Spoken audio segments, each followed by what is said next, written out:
So, what's up, Yutong? It's your boy, Yek Yek. At ngayong araw na to, guys, is ituturo ko sa inyo kung ano ba yung mga dapat gawin kapag hindi gumagana yung LED signal light na ipinalit mo, ini-upgrade mo doon sa iyong signal light sa motorsiklo.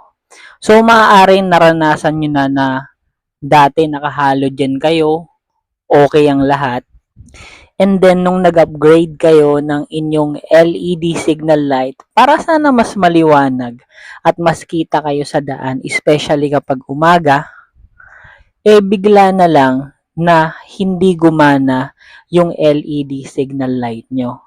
So, bago ko ituro sa inyo yan, guys, maaaring paki-like muna ang ating video, subscribe nyo ang aking channel, at syempre, follow nyo na rin ako sa ating Facebook page para sa mas marami pang video kagaya nito.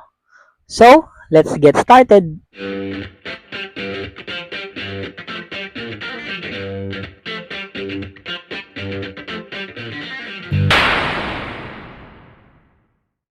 Okay guys, malaki kasi ang pinagkaiba ng halogen bulb light or yung mga original na signal light setup ng motorsiklo natin.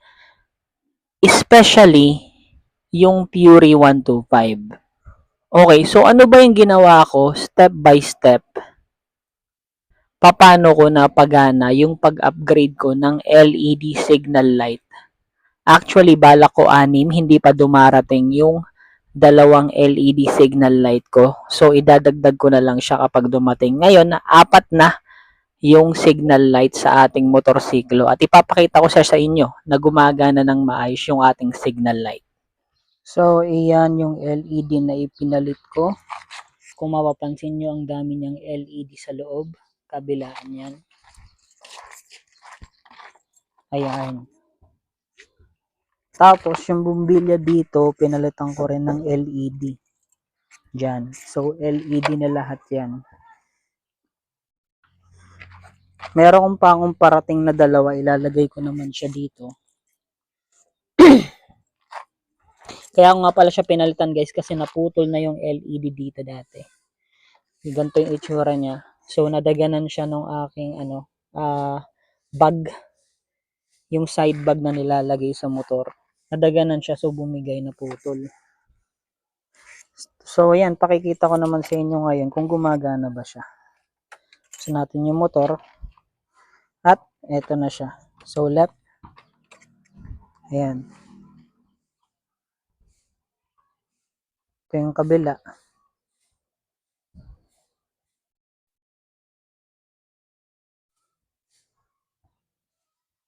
Okay, ayan, gumagana siya, guys. Yung kabila, walang ilaw. Diba? Ayan. Tapos, yung kabila naman paganahin natin. Ayan. Ayan.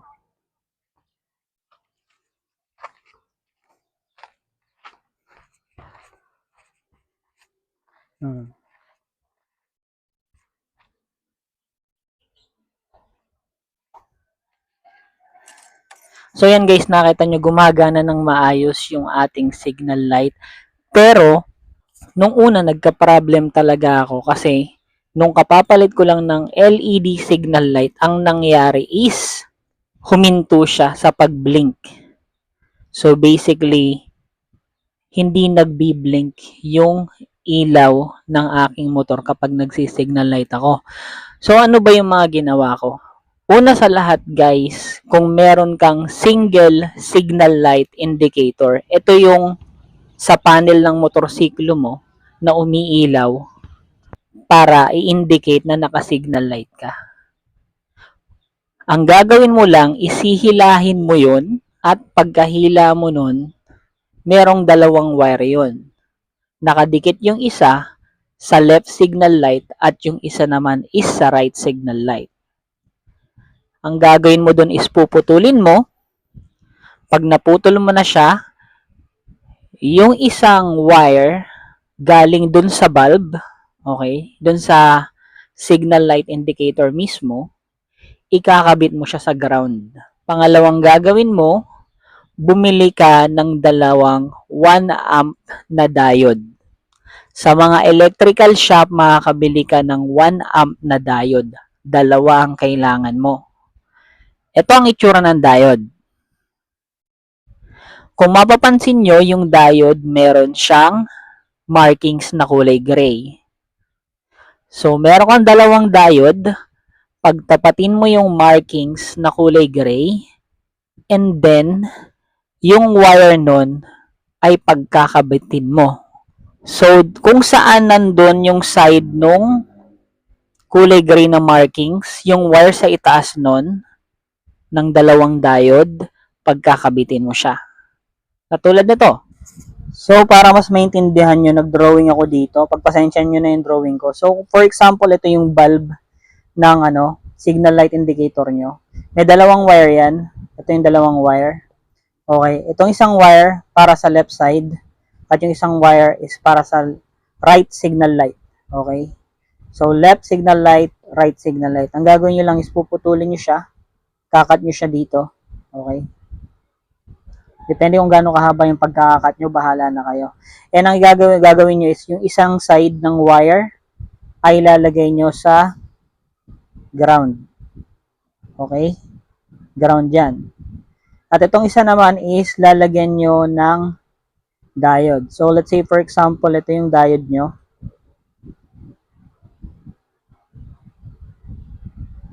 Yan. Pasensya nyo ng drawing ko sa camera kasi ako nakatingin. So, yung diode, meron niyang markings na linya. Dalawang ganyan ang kailangan nyo. Dalawang at least 1 amp na diode. Okay. Pagpasensyahan nyo na drawing ko guys. Okay, so ayan yung diode. 1 amp. Okay. Itong merong markings na side, yan yung pagdidikitin nyo. Okay. Pagdidikitin nyo yan. Pag napagdikit nyo na siya, is ilalagay nyo na siya at ikakabit dito sa kabilang wire ng ating bulb. Okay. At ito namang isang side ng diode is para sa isang wire ng signal light. Let's say for example, yung left signal light. At ito namang isa is para sa right signal light. Ano ba yung trabaho ng diode guys? Ang diode is binablock niya yung pabalik na kuryente. So, one way lang siya. Kuwari, dito nang gagaling yung positive na kuryente, papasok siya dyan. Ibabato niya dito sa may markings, papunta sa ating ilaw. Hindi na siya tatawid dito kasi ibablock siya ng kabilang diode. Okay? So, kapag binuksan niyo yung left signal light nyo, magbabato siya ng kuryente, pupunta ng light indicator. At syempre, makikita nyo na umiilaw yung light indicator. That means, makikita nyo kung naka-signal light ba kayo or hindi. Okay? So, pag pinatay nyo siya, nilipat nyo sa right signal light, magbabato siya ng kuryente dito, papasok dito sa diode, ibabato niya doon sa ating light indicator, at dahil nga nagbablock yung kabila, one way lang kasi yung kuryente, hindi siya papasok dito at hindi mag-hazard yung ating signal light. So, ganun lang siya, no? Tapos ito, babalik nyo na sa panel. Ganun lang siya kadali. Okay? Pag nagawa mo na yon, tapos ka na sa first step. Yung ibang motorsiklo, kapag nagawa na yung step na yon, is gumagana na yung kanilang LED light or LED signal light. Pero minsan, kapag sobrang taas ng wattage ng LED inilagay mo sa motorsiklo mo, katulad ng ginamit ko, yan ang ginamit ko. So, medyo mataas ang wattage niyan dahil ang daming LED light yan sa loob at malakas din yung ilaw niya. Kapag ganyan ang kaso guys, kailangan nyo pa rin magpalit ng flasher relay. Kung mapapansin nyo, makikita ko sa inyo yung lumang flasher relay na nakalagay sa motorsiklo ko. So, nakapag-customize na ako ng aking signal light indicator, di ba? Pero hindi pa rin gumana. Ano pa yung pwedeng maging dahilan? So, ito yung isa pang pwedeng maging dahilan. Ito yung dating flasher relay ng aking motor. At kung titingnan nyo yung information niya, ayan, nakalagay sa may ilalim niya is 10 watts times 2. So, ang kaya lang paganahin nito is yung 10 watts na bombilya times 2, which is normally, yung mga 10 watts halogen yun. So, nagdagdag tayo ng mataas na wattage na LED, kaya ang nangyayari is hindi niya kayang pagblinkin yung ating LED signal light dahil 10 watts nga lang times 2. So, dalawang bombilya, 20 watts lang ang kaya niyang paganahin. Kung umabot ng 30 watts yung LED kasama nung kung umabot ng 30 watts yung ating LED, hindi po siya gagana. So, anong gagawin mo? Magpapalit ka ngayon ng electronic type na relay. Ang binili ko is etong adjustable na electronic type relay. Wala nang laman to guys kasi nailagay ko na sa motorsiklo. Ayan po ang itsura niya. Okay? At sa electronic type relay, ang bili ko pala dito 100. Ayan. So 100 pesos siya. And then, na-adjust yung bilis ng blink niya. Kaya ako siya binili. Tapos mukhang matibay din. So, ang pangalan nito is Shark King Flasher Relay. Again, electronic type na to. At ang mababasa nyo dito, kapag nakuha nyo ito, meron siyang indicator na ang kaya niya is 21 watts times 2. So, ibig sabihin, 40 watts na LED yung kaya niyang sabay-sabay na pagblinking. 'Di ba? 42 watts na LED, no? So, iyon yung pinagkaiba netong electronic type na pang LED talaga versus dito sa stock na flasher relay, okay? Yung ibang motor, kaya gumagana siya kasi mabababa lang yung wattage ng LED na nakuha nila, no? So, hindi pa ganun kaliwanag yon kung bakit minsan gumagana iyon na gamit lang ito. Pero pag sabi nga sa inyo, kapag mas madami or mas mataas yung wattage ng LED na ilalagay nyo sa inyong motorsiklo as a signal light, hindi po ito gagana. Pag lumagpas na siya ng 20 watts, hindi ito gagana. Okay? Ang gagana is itong electronic type na 21 watts by 2. Okay? So, yan, pakikita ko sa inyo ngayon yung motorsiklo at kung nagpa-flasher ba siya, no? So, iyan yung LED na ipinalit ko. Kung mapapansin nyo, ang dami niyang LED sa loob. Kabilaan yan.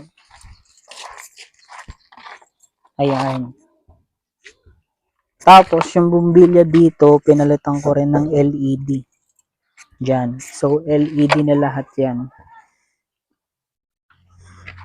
Meron pa akong parating na dalawa, ilalagay ko naman siya dito.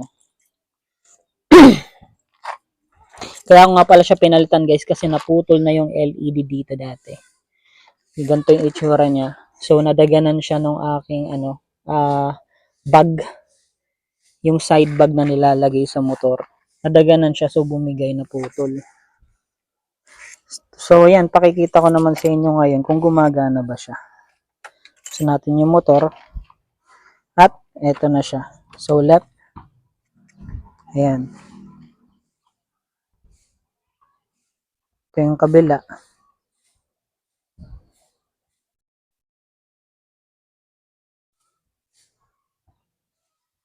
Okay, ayan, gumagana siya guys. Yung kabila, walang ilaw. Diba? Ayan. Tapos, yung kabila naman paganahin natin.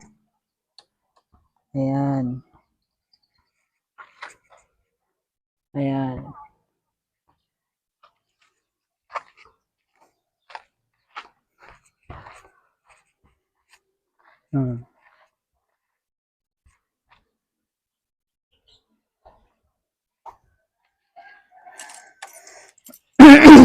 So, ayan. So, ayan guys, na-confirm natin gumagana nga siya, no? Ang nakakabit doon, again, ito. Okay? Kasi kapag itong stock ang nilagay ko, itong stock na flasher relay, is hindi siya gagana. Kaya, ito ang gumagana. Kasi nga mataas yung wattage ng LED na ating nilagay. Especially, maglalagay pa ako ng isa pa. Okay, doon sa may bandang likuran. Naputol nga kasi yung luma kong LED gawa nga ng napatungan siya nung aking saddle bag. Lalagayan ko ng mga gamit kapag umaalis kami ng mga kaibigan ko, ng girlfriend ko, ng mga kamag-anak kapag namamasyal. So nadali siya, naputol, kaya kailangan natin mag-upgrade, di ba? So yun guys, sana gustuhan nyo tong video na to at sana may natutunan kayo. Again, kung sakaling nakatulong sa inyo to guys, like nyo yung video, share nyo sa mga friends nyo, especially sa mga Fury 125 user, kasi panigurado ako may iba dyan na ihirapang mag-upgrade ng LED kasi hindi nila alam kung ano yung gagawin nila. Okay. So yun lang, maraming salamat and goodbye.